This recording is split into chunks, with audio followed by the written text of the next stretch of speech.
Aloha, everybody. This is my June 3rd Trader EQ prep for the week.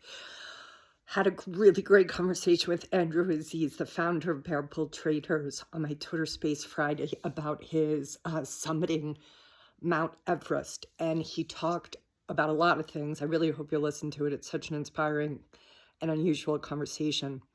But one of the things that really stood out to me was how 10 minutes from the summit, he almost stopped because he was passing dead bodies. And one of those dead bodies was a 19-year-old hiker whose headlamp was still on. He had obviously died just within a few hours before Andrew got to that location.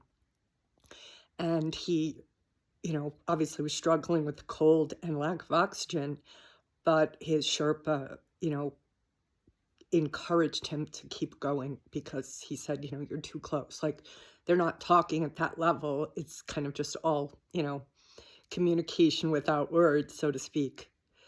And he did move forward, but he spoke to how he had to reconcile with death in that moment to continue to go forward because he knew that could have meant his death.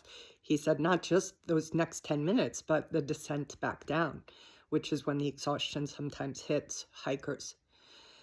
I think what's so profound about that, for me anyway, is that very rarely will we have such a clear, concise reconciliation with the fact that we are all going to die.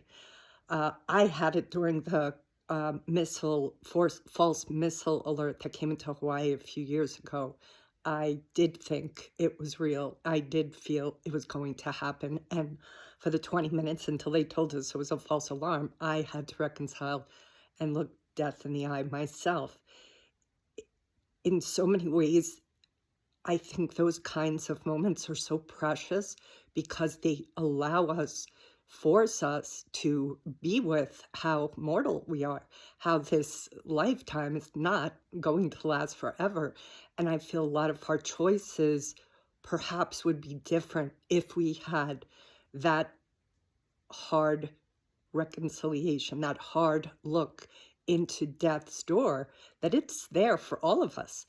It could be a bus that takes us out, never mind anything else. The key here is, are we living the life that we truly, truly are conscious of choosing? And if we're not living a life that at the end of this life we would be happy we lived, then it's time to change it up. So I hope you take that into your trading this week. Anything we do is an extension of our life. Be sure that what you do, what you spend your time, energy, and effort is something on the other side of this life that you will be very happy with and proud of yourself for.